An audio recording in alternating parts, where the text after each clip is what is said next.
Bonjour à tous, ici Thomas Moody et pour la chaîne Motion, je vais vous parler de Notion encore une fois.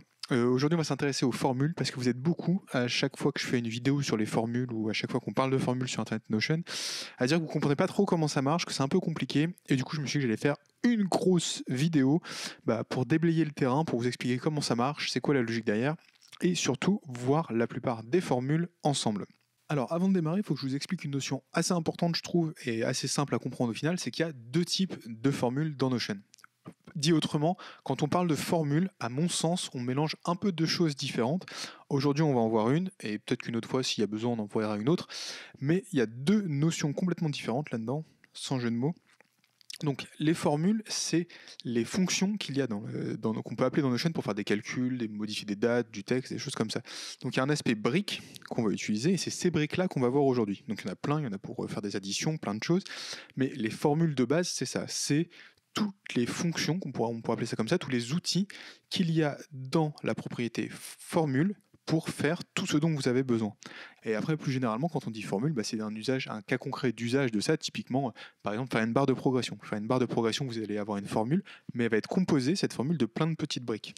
C'est important de séparer les deux parce qu'il faut comprendre le premier pour les utiliser pour faire le deuxième. Les premiers seuls sont pas très utiles. Par exemple, il y a une formule que je vous disais qui sert à faire des additions. Si c'est juste pour faire un calcul de 1 plus 2 ou un truc comme ça, ça vous aide un peu, mais c'est assez primaire. Pour faire des choses très complexes, on va passer plutôt sur la deuxième catégorie qui est d'utiliser plusieurs de ces briques ensemble pour faire des choses utiles et plus complexes. Donc il y a vraiment ces deux choses-là à avoir en tête séparément.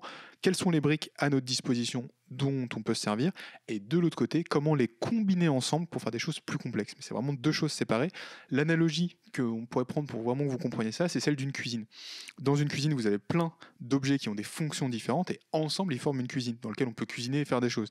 Typiquement, vous allez avoir un robinet qui donne de l'eau, un évier qui récupère l'eau, vous allez avoir un plan de travail, une plaque de cuisson. Ça, on pourrait voir ça comme les formules, comme les briques, comme des briques fonctionnelles unitaires. Chacun fait son truc. Il y en a un qui donne de l'eau, l'autre qui chauffe, etc. Et tous ensemble, ça fait une pièce qui s'appelle la cuisine. C'est un peu la même logique avec les formules. On va utiliser des briques différentes, de calculer des dates, des valeurs, des résultats, pour aboutir à quelque chose de plus complexe et de plus utile. Voilà. C'était important de vous le préciser, parce que souvent, moi, je vous montre la deuxième partie. Typiquement, ma vidéo sur mettre de l'aléatoire dans Notion, ça combinait plein de formules différentes. Donc c'était un gros paquet, mais c'était pas encore juste vous montrer les petites briques à l'unité, ce que j'avais jamais fait, et ce qu'on va voir ensemble maintenant. Et en plus en français, c'est plutôt cool, parce que voilà, il y a peu de contenu en français encore, donc on en profite, on se fait plaisir. Et je vais mettre un petit sommaire sous la vidéo, parce que comme ça, si vous voulez aller directement consulter la partie sur une formule, vous pourrez y aller tout de suite. Donc nous voilà dans Notion, j'ai fait un petit bac à sable pour qu'on puisse tester les formules avec des données bidons qui n'ont pas tellement d'importance. J'ai fait un petit bac à sable et dedans vous voyez bien qu'il y a différents types de données. Et ça c'est important parce que chaque formule, donc les petites briques dont on parle, chaque formule accepte en entrée un certain type de données et en donne d'autres en sortie. Très simplement, vous allez comprendre tout de suite, si vous utilisez une fonction pour faire une addition, vous n'allez pas pouvoir mettre du texte dedans et elle ne va pas comprendre la formule. Pareil, si vous utilisez une fonction pour manipuler des dates et que vous mettez des chiffres, ça marche pas. C'est ça qui cause assez souvent des messages d'erreur dans Notion en disant OK, ceci n'est pas du texte, OK, ceci n'est pas un nombre, etc. C'est ça qui va faire bugger la fonction la formule qui va du coup ne pas permettre de l'utiliser. Et donc c'est pour ça que j'en ai mis des types différents pour qu'on ait un peu tout sous la main pour voir ça ensemble. Donc quand vous avez besoin d'une formule, vous créez une propriété formule et en cliquant dessus, vous avez une fenêtre qui s'ouvre. Dans cette fenêtre, on trouve plein de choses, vous allez voir, c'est très simple. Il y a évidemment du texte pour saisir la formule dont on a besoin. Typiquement, je peux écrire 1 plus 1, voilà. Il y a une formule où il y aura écrit 2, c'est pas très utile. C'est juste utile pour une chose, le fait de pouvoir rentrer une valeur comme ça arbitrairement, soit du texte ou peu importe, c'est quand vous voulez donner une valeur commune à toutes les. Vous avez besoin d'une constante pour toutes les valeurs d'une base de données, vous pouvez le faire comme ça, vous rentrez la chose directement, et par exemple, pour un gestionnaire de tâches, ça peut être utile, vous mettez 7, et pour calculer la date de répétition d'une tâche, vous faites ça, plus 7, et ça y est toujours. C'est un exemple bidon comme ça, mais ça peut être utile parfois de rentrer une valeur fixe, c'est un exemple tout simple. Donc vous avez une zone de saisie de la formule, qui mettra des erreurs des fois si vous tapez des bêtises, par exemple si vous faites A plus B, alors là il comprend plus, il dit constante non définie B, et là ça ne marche plus du tout. Donc ça, vous avez un champ de saisie évidemment.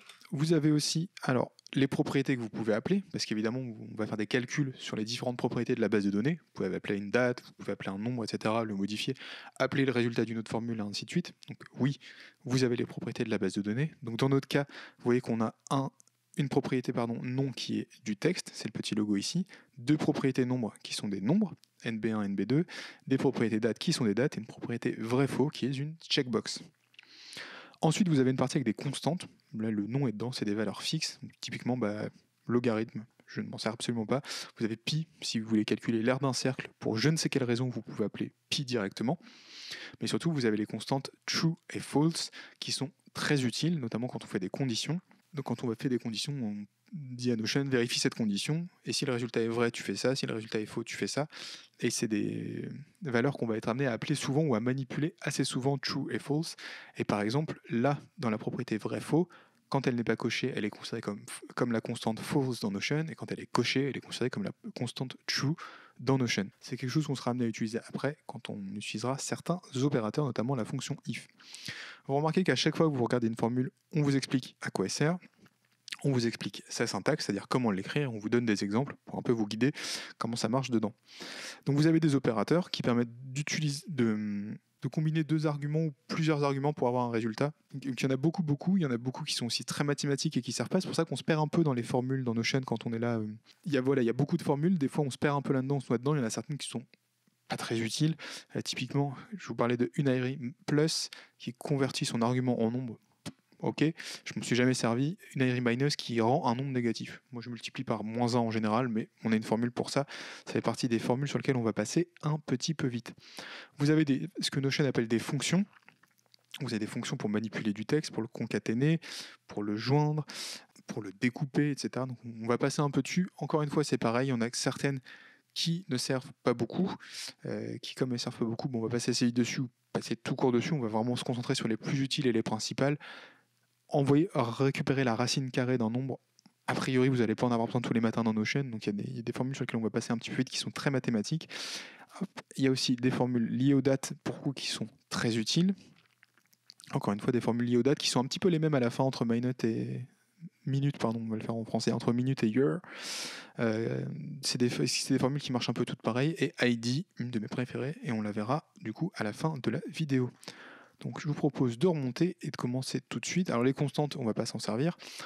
On va commencer par la fonction if. Donc si vous voulez utiliser une fonction, vous cliquez dessus, ça l'écrit. Si vous n'êtes pas à l'aise comme ça vous permet de le taper à votre place. Parce que par exemple, si je tape if majuscule, Notion il comprend absolument pas de ce que c'est. Donc on va passer de la fonction if. La fonction if, c'est une des plus utiles parce qu'on lui dit teste une condition. Peu importe laquelle, elles peuvent être très complexes quand on met des formules dans des formules, mais teste une condition.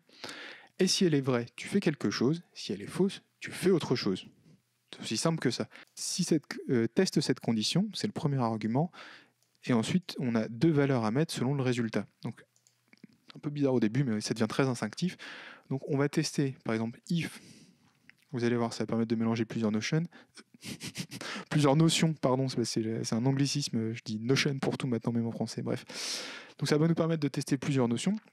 Donc, if, j'appelle une propriété, la propriété vrai-faux. Je dis si elle est true. Alors là, c'est un égal, ça veut dire elle est égale à. Je peux utiliser supérieur, supérieur ou égal, inférieur ou égal, différent de, etc. Donc, je peux tester cette condition de plusieurs façons différentes. Les opérateurs se retrouvent sur le web dans la documentation de Notion, il n'y a pas de souci. Mais très rapidement, c'est vraiment ce que je viens de vous montrer. Donc, si la propriété vrai ou faux, elle est égale à true, donc là, j'appelle une constante. Le Notion, il comprend, true, c'est vrai, c'est coché. Si elle est égale à true, premier cas, donc la première valeur, c'est ce que Notion va mettre si la condition est remplie, et la deuxième, c'est ce qu'il va faire si la condition n'est pas remplie. Donc on va dire, si elle est vraie, tu mets une pomme, je dis ça au pif, et si elle est fausse, tu mets banane. Et on ferme la parenthèse pour que Notion complète la formule, on voit que ça marche, elle est terminée, et là je clique pomme, banane, ça marche en direct. Donc ça, Je vous disais que les formules, c'était vraiment des briques. If, c'est une brique très très très utile, on s'en sert beaucoup, parce qu'on s'en sert par exemple pour des gestionnaires de tâches. Si la tâche est dépassée, écrit alerte par exemple, on s'en sert, moi, je m'en sers pour 1 milliard de trucs, les gestionnaires de tâches, les journaux, on s'en sert pour... Enfin, vraiment, vous allez vous en servir très très souvent. Dès que vous voulez trier des données par rapport à une condition, ça va être la formule if, donc là, vous allez en manger. Vous avez aussi les formules add, subtract, multiply et divide, qui sont très simples à utiliser. C'est tout simplement ajouter, multiplier, soustraire et diviser, pardon, pas dans le bon ordre. Ces formules-là, on s'en sert très peu, mais je vais vous les montrer quand même. Si on fait add, il y a 2 arguments dans la fonction add. Le premier chiffre est tout simplement le deuxième. Donc on va utiliser les nombres de la formule add nombre 1, nombre 2, hop, et il me fait la somme tout seul, et on est bien content d'apprendre que 5 plus 9, ça fait bien 14. Donc ça, c'est des formules qui sont pas très utiles, parce qu'en fait, les opérateurs moins, plus, multiplier et diviser fonctionnent. Donc si je fais la même chose, mais beaucoup plus intuitivement, donc je fais nombre 1 plus nombre 2, bah, il va me le faire tout de suite, et naturellement, on aura tendance à faire ça. C'est pour ça que je vous disais qu'il y a beaucoup de formules, et qu'on se noie un peu dedans au début, c'est parce que tout simplement, on va utiliser plutôt le clavier pour faire ça que la formule Notion directement, qui en plus est un peu longue à utiliser par rapport à juste faire plus et moins. Donc je vous passe subtract, multiply et divide, c'est exactement le même fonctionnement. On peut utiliser un opérateur logique avec le clavier ou la formule, c'est exactement pareil. La formule power, c'est pour faire des puissances. Donc par exemple, si je fais pas 1, non, je vais pas faire 1, je vais faire 3 puissance 2, et ben ça va me faire 9, et ça met 9 dans toutes les cases, et je pourrais faire ça, puissance ça, donc je pourrais faire nombre 1, puissance nombre 2, terminé, hop, donc 1 puissance 8, 5 puissance 9 et 2 puissance 4, donc ça nous calcule les nombres. Mais encore une fois, c'est une formule dont on se passe la plupart du temps, parce que tout simplement, on va écrire 1 puissance nombre 2, et Notion le fait tout seul, et encore une fois, souvent on va servir de l'opérateur plutôt que de se servir de la formule sur celle-ci. Donc c'est des opérations assez simples. On a la division avec reste, où on donne le reste, donc là c'est la même chose.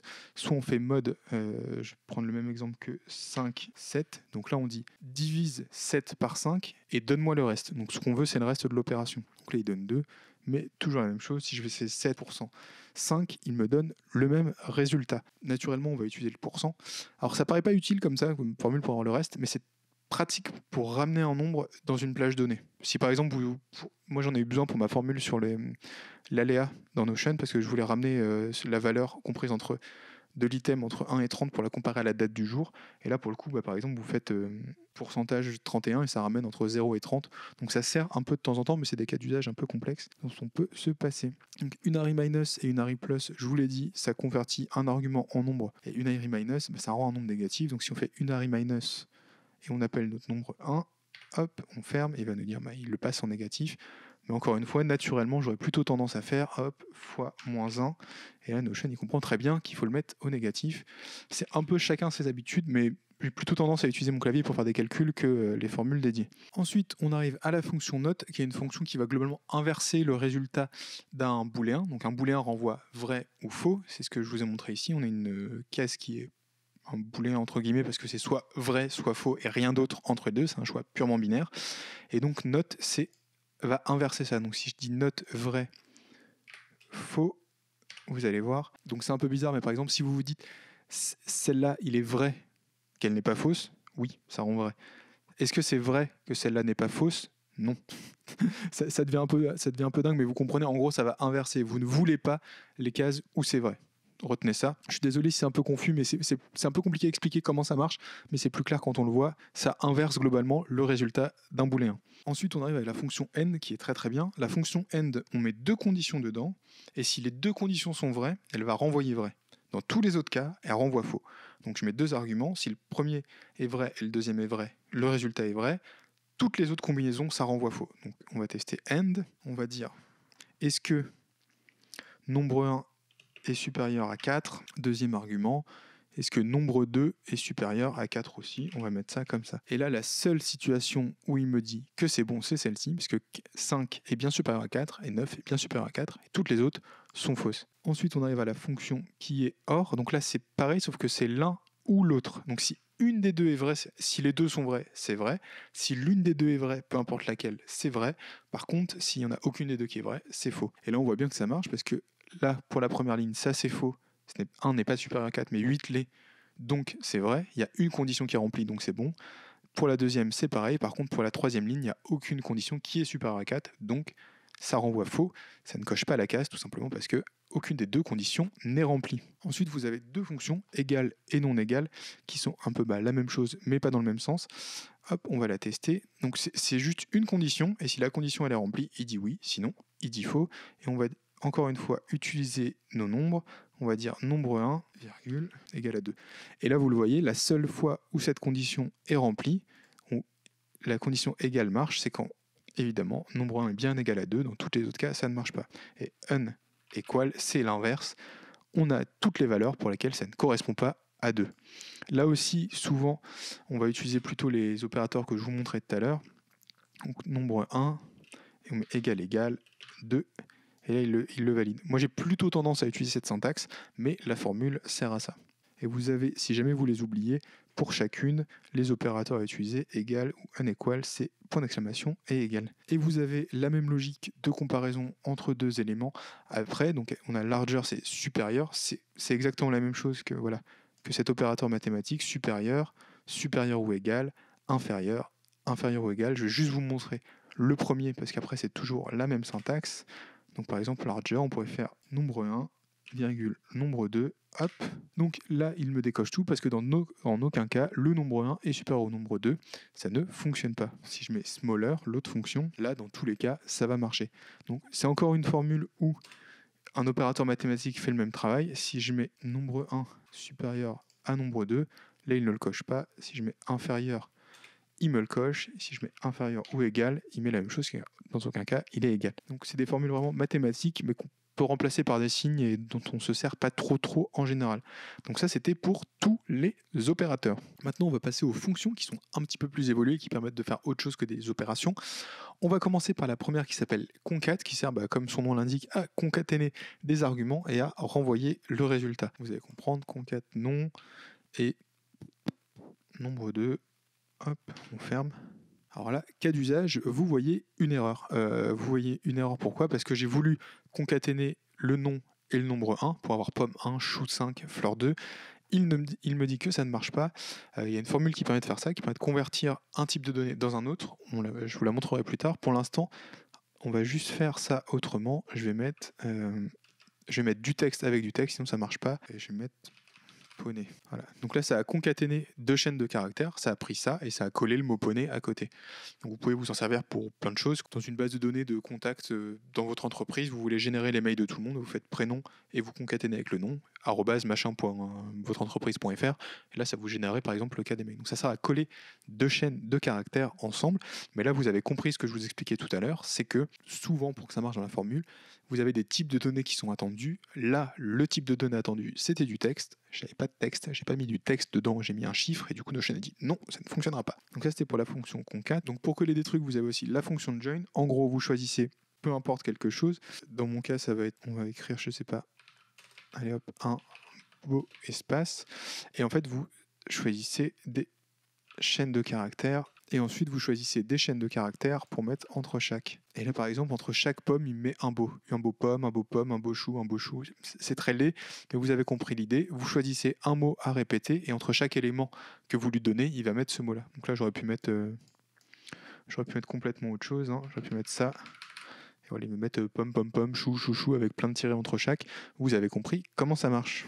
Ensuite, vous avez la fonction slice qui fait l'inverse, qui va découper, qui marche avec deux valeurs. Donc vous mettez la valeur que vous voulez appeler, le caractère de quel vous voulez partir, et le nombre de caractères que vous voulez garder. Donc là, je commence au caractère 0, donc la première lettre, et j'en garde 2, donc il gagne poche, fleu. Je pourrais en garder 3, ou alors démarrer du caractère numéro 2 et il me garderait me ou et fleur. C'est juste pour découper des chaînes de caractères. Et par exemple, ça sert beaucoup à découper des choses dans le cas des barres de progression. Quand vous en voyez sur Notion, elles sont toujours quasiment basées sur la fonction slice, où les deux valeurs que vous voyez ici, donc là j'ai mis 2 et 23 au pif, mais les valeurs que vous avez mis ici sont souvent facteurs de la complétude des tasks. Si par exemple vous avez 7 tâches sur 10, on va garder qu'un petit bout de la chaîne de caractères, qui est souvent un emoji, peu importe, du décor pour la base, pour la barre, pardon, et on va compléter avec une autre barre qui sera l'inverse, où on enlève ce qu'on a avancé. C'est comme ça que souvent sont faites les barres de progression sur Notion. Alors, j'en ai jamais fait moi-même parce que je trouve ça très très chiant, mais quand je réutilise celles des autres et que je les fouille un peu, ça marche comme ça. Alors, autre formule beaucoup plus simple à utiliser, c'est length. Length, alors vous voyez, vous renvoie un nombre, à chaque fois c'est ce qui sort de la formule est sur le côté. Donc length va vous renvoyer un nombre, et length, avec mon magnifique accent anglais, vous renvoie le nombre de caractères qui est compris dans une chaîne de caractères. Par exemple, pomme a 5 caractères, chou en a 4, fleur en a 5. Voilà. Format, c'est une fonction qui est très très très utile. Vous vous souvenez tout à l'heure, j'ai eu des problèmes pour concaténer du texte et un chiffre. Parce qu'il me disait c'est un chiffre, je ne peux pas le concaténer. On peut changer le type des données, de le passer par exemple du chiffre au texte, et c'est ce qu'on peut faire ici. Si je fais format nombre 1 devient du texte. Donc c'est le texte qui contient un chiffre, mais ce n'est plus un chiffre. On ne peut plus faire d'opération mathématique avec. Si je fais ça plus 1, par exemple, ça ne marche pas. Par contre, si je fais ça plus, je mets 1, là ça marche parce que j'ajoute du texte et du texte, parce que j'ai changé le type de ces données grâce à format. Donc c'est à ça que sert cette formule, et elle est vraiment très utile. Vous avez la même chose dans l'autre sens, c'est toNumber, on fait un chiffre à partir du texte. Si par exemple vous récupérez un numéro, peu importe, à la fin d'une chaîne de caractères issu d'une date, je ne sais pas d'où, mais qu'il est considéré comme du texte, et ben vous pouvez le retransformer dans l'autre sens. C'est exactement l'inverse de ce qu'on vient de faire. Un numéro qui est du texte, on le transforme en un numéro qui est compris comme un numéro par Notion, un chiffre, pardon. Contains, alors là vous le comprenez, on va tester si tout simplement une propriété contient quelque chose. Donc on va tester non, et est-ce qu'elle contient un O. Et voilà, là il me dit pomme contient bien un O, chou contient bien un O, mais fleur n'en contient pas. Et il me renvoie un booléen, oui ou non, à chaque fois. Là, pareil, exemple de base de données. Vous avez une base de données avec tous vos clients, vos collaborateurs, j'en sais rien. Vous pouvez faire une formule qui serait est-ce que ça contient gmail.com, par exemple, pour avoir toutes les adresses en Gmail, pour je ne sais quelle raison, contient .fr, .machin, pour trouver que les données qui vous intéressent et pouvoir ensuite, comme vous avez une formule, trier dessus ou faire d'autres opérations. Ensuite, pour l'instant, on se concentre vraiment sur les briques. Donc contains, très utile. Alors ensuite vous avez replace et replace all. Je vais en montrer qu'une des deux parce que c'est un peu la même chose. Replace, ça va remplacer quelque chose par autre chose. C'est exactement comme quand vous utilisez Word et que vous faites un remplacer. La différence entre replace et replace all, c'est que replace va le faire une fois, alors que replace all va le faire deux fois. Par exemple, je vais mettre replace donc dans non, et on va remplacer les M par des T au pif. Voilà. Donc on a potme, chou et fleur, ça marche très bien. Et par exemple, si j'avais mis replace all, là il les remplace tous les M qui trouvent par des T, et du coup on a pot et plus potme. Donc là c'est toujours pratique, pour manipuler des données, c'est très très bien comme formule. Donc test, ça permet de tester si une condition est respectée. Là j'ai testé s'il y avait un O dans non. Ça a l'air de pouvoir être utilisé de façon un peu plus complexe que ça, parce que là c'est vraiment un peu comme la fonction contains, mais je m'en sers très rarement. Je vous avais dit qu'il y a des formules dont je ne me sers pas, et celle-là je la maîtrise pas des masses. De ce que je comprends, on peut utiliser des expressions régulières dedans. On va pas en parler maintenant, c'est des façons de manipuler du texte un peu plus complexes. Mais sinon, si on s'en sert très simplement comme je viens de le faire, elle est un peu comme la fonction contains. Et empty est super simple, elle va vérifier si une valeur est vide. Ça va trouver toutes les valeurs vides de votre base de données. Donc je vais mettre nombre 1, hop, et ça va me dire lesquelles sont vides. Il n'y en a aucune, mais si par exemple je supprime celle-là, il va me dire oui, c'est vide. Alors ABS renvoie, comme on dit, ça renvoie la valeur absolue, donc là ça change pas grand chose, mais si je mets moins 5, ça me renvoie 5 derrière, ça enlève le moins. C'est pas la formule la plus utile de la Terre. Ensuite on a CBRT, alors c'est la racine cubique d'un nombre, donc on va appliquer ça sur nombre 1, et en fait c'est la racine cube, c'est pas la racine carrée, c'est pour ça que c'est un peu perturbant, et du coup ça renvoie la racine cubique des valeurs si jamais dans la vie vous aviez besoin de ça. Donc ensuite, vous avez Sail pour arrondir au-dessus. Donc Sail, là c'est pareil, si je mets nombre 1, vous allez voir comment ça marche. Par contre, si je mets 5, voilà, et bien il me l'arrondit toujours à 5, ça ne change pas. Donc on a Sail pour arrondir. Exponentielle, là c'est des maths, je m'en sers jamais. C'est par rapport à la constante E qu'on a vu tout à l'heure. Je ne m'en sers absolument jamais, on s'en fiche. Disons qu'on va passer à côté. Donc Floor, c'est l'inverse. Ça, hop, on va le voir tout de suite, ça arrondit au nombre inférieur. Donc si je ne me trompe pas, le nombre 1 inférieur, donc pile inférieur à moins 5, ça met moins 6. Bon, ensuite on a des fonctions logarithmiques, on va passer, hein, je pense que la plupart des gens n'en ont pas besoin et je m'en suis jamais servi de ma vie. Vous avez ensuite max et min qui renvoient dans une chaîne de nombres le plus grand ou le plus petit. Alors là, par exemple, on va faire max 1, 2, et voilà, il nous en renvoie le max à chaque fois. Donc là, le max entre 1 et 8, c'est 8. Le max entre 5 et des brouettes et 9, c'est 9. Et 4, vous avez compris. Et évidemment, la corollaire, c'est la même chose dans l'autre sens. C'est la fonction min. Et là, à l'inverse, il renvoie le plus petit nombre dans les propriétés qu'on a choisies. Round, c'est arrondi à l'entier le plus proche. Donc c'est très proche de ce que j'ai montré tout à l'heure, qui était sail et floor, qui renvoient des entiers. Je m'en sers quasiment jamais dans la vie. On va dire que ça suffira comme explication et que si vous en avez besoin, la doc de Notion fera sûrement des miracles. Ensuite, il y a encore une fonction mathématique qui est la fonction sign que je ne connais pas trop. Ah oui, c'est ça. Si le nombre est positif, ça renvoie 1. Si le nombre est négatif, ça renvoie -1. Et si le nombre est égal à 0, hop, on va le faire ici, ça renvoie 0. Je ne sais. C'est plutôt des formules dont on ne va pas trop se servir, celle-ci, en général pour les bricolages qu'on fait. Et on a la racine carrée. Alors ça, c'est très facile. C'est square root. Tout à l'heure, on avait cube root. Et on a la racine carrée de chaque fonction. Donc on n'a pas que la racine carrée de -5, évidemment. Et la racine carrée de 0, c'est 0. Mais si je mets 99, on a 9,94. Donc ça te calcule des racines carrées. Ensuite, on va passer à des fonctions beaucoup plus sympas. Parce que les fonctions mathématiques reloues, dont on ne sert jamais, ça casse un peu les pieds. On va passer à des choses plus utiles, qui sont les fonctions liées aux dates qu'il y a ici. Il y en a plein. Vous allez voir que ça se répète là aussi beaucoup.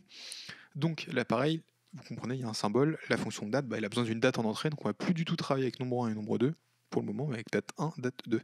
Donc start, c'est tout bête. Start, on lui donne une date, donc ça va être la date 1, et elle nous donne le début d'une plage de date. Donc là, évidemment, comme il n'y a qu'une date et qu'il n'y a pas une plage de date, elle renvoie que la première date, mais si je fais une plage à la place, et bien là, sur la plage de date, entre le 1er et le 17 avril, elle renvoie le 1er avril. Donc ça peut être utile pour savoir si par exemple vous avez un voyage qui a une date de début, une date de fin, et que vous voulez savoir quand est-ce qu'il commence et à combien de temps cette date est d'aujourd'hui, ça peut servir à ça. Et évidemment, vous avez l'inverse, la fonction end, où c'est dans l'autre sens, c'est la fin de la plage de date. Donc ensuite, vous avez la fonction now, qui s'écrit comme ça. Vous avez juste à faire now, parenthèse, parenthèse, et ça va simplement vous renvoyer la date qu'il est maintenant.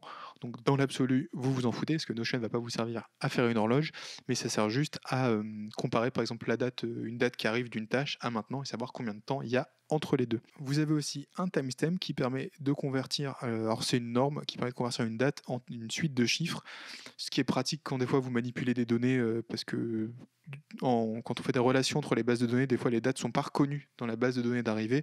Donc ce que je fais dans ces cas-là, c'est que je fais un timestamp, parce que c'est une suite de chiffres. De l'autre côté, j'ai une suite de chiffres, et après avec la fonction from timestamp, on récupère la date. Je vais vous montrer, donc je vais faire timestamp date 1. Donc là, il me donne le timestamp de la date 1. Et là, par exemple, si je fais from timestamp et que je prends la formule 1, hop, et il me redonne la date et il me la retrouve. Donc c'est à ça que ça sert. From, timestamp et timestamp, c'est vraiment pour manipuler des données. Et aussi parfois dans Excel, quand vous récupérez des données de sources tierces, les dates sont en timestamp parce que c'est un format d'échange qui est universel. Parce que vous savez qu'entre les pays, des fois on met le jour d'abord, le mois d'abord, on met l'heure ou pas, etc. Le timestamp, ça marche pour tout, c'est le même pour tout le monde. Et du coup, après, vous pouvez le convertir, le mettre dans le format qui vous arrange. C'est à ça que ça sert. Ensuite, on a date add et date subtract. Donc elles sont assez simples à utiliser, c'est les mêmes mais dans deux sens différents. On va faire date add, c'est pas très compliqué, vous prenez une date, vous lui ajoutez une valeur, donc nous ça va être nombre 2. Donc à la propriété date, j'ajoute la valeur nombre 2, et ensuite il faut dire ce que c'est le nombre 2, si c'est des jours, des mois ou des années. Donc là on va mettre days. Donc ça c'est pareil, la formulation vous la retrouvez très simplement en ligne. Et voilà, par exemple, si peu importe c'était des tâches, etc., je peux dire je veux qu'elle se répète dans 8 jours. Exemple bidon, et ben à chaque fois pour la date 1er avril, 10 avril, on ajoute 4 jours, 5 avril, etc. Et on peut le faire dans l'autre sens en faisant tout simplement date subtract à la place. Donc là, on enlève des jours et ça part dans l'autre sens. Ça permet de manipuler des dates. Vous avez aussi, très simple, le date between. Donc là, on a 3 arguments. Première date, deuxième date et les unités. Enfin, l'unité dans laquelle on veut le résultat. Donc je vais vous montrer tout de suite. Date between, là, ça va être date 1 et date 2. On va calculer. Donc là, j'ai dit, je veux calculer l'écart entre la première et la deuxième date, et je veux le calculer, encore une fois, en jours. Et là, il dit qu'il y a 30 jours d'écart entre les deux. Il faudrait que je le mette dans l'autre sens pour qu'il me le mette correctement. Et voilà. Donc là, il me dit qu'il y a 30 jours entre les deux, mais je pourrais dire hier. Il me dirait qu'il n'y a aucune année entre les deux, il n'y a pas d'année complète. Par contre, je peux lui demander en semaine. il me dit qu'il y a 4 semaines entre chaque, c'est ce que j'ai mis un mois entre les deux dates. Donc date between, ça sert à comparer des dates. Ensuite, on a format date. Format date, ça sert à remettre une date dans le format que vous voulez. Il y a un premier argument qui est la date sur laquelle on va travailler. Donc là, c'est la date 1. Et ensuite, le deuxième argument, c'est dans quel format vous le voulez. Donc là, il y a encore une fois, c'est sur la doc de Notion, une liste de tout le langage dans lequel lui parler. Mais par exemple, si vous mettez YYY pour l'année, là, il va dire c'est l'année 2022. Donc il prend ma date et il me la reformate comme je veux. Et moi, je lui ai dit donne-moi juste une année. Et par exemple, si je lui mets DD pour les jours, MM pour le mois, YYY pour l'année, il me le met sous ce format-là. Je peux lui demander la semaine, par exemple, si je mets W, il va me mettre la semaine. Alors, il y a plusieurs formats entre W majuscule et minuscule. Donc là, je peux lui demander l'heure de départ de la journée, mais comme il n'y a pas de départ, par défaut, c'est minuit, donc ça ne marche pas. Mais ça permet de vraiment manipuler une date et d'en faire ce qu'on veut. Et c'est, je crois, à quoi servent aussi les formules suivantes. Donc on est à format date. Donc là, toutes ces formules-là, ça va être la même chose, c'est juste que, par exemple, vous donnez un argument à la formule, vous prenez mois, et mois va vous donner le mois. Et c'est aussi à manipuler des dates que vont servir les formules suivantes, elles sont juste un peu plus précises. Pour toutes ces formules-là de minutes à année, vous rentrez une valeur, il va vous donner les minutes de la date, les jours, etc., ainsi de suite. Donc par exemple, si vous utilisez, on va tester hour, alors pour tester hour, il faut que je rajoute une heure. Donc par exemple là j'ai 17h53, et si je fais hour date 1, et pour tous, il va me mettre 0, sauf celui-là où l'heure c'est 17. C'est exactement pareil. Si je fais minutes de l'autre côté, il va mettre 53. Donc c'est pareil pour chaque. Si vous avez besoin du jour du mois, c'est date. Si vous avez besoin du jour de la semaine, c'est day. Day, ça va être entre 0 et 6. Je sais pas pourquoi ça commence pas au 1, mais c'est comme ça.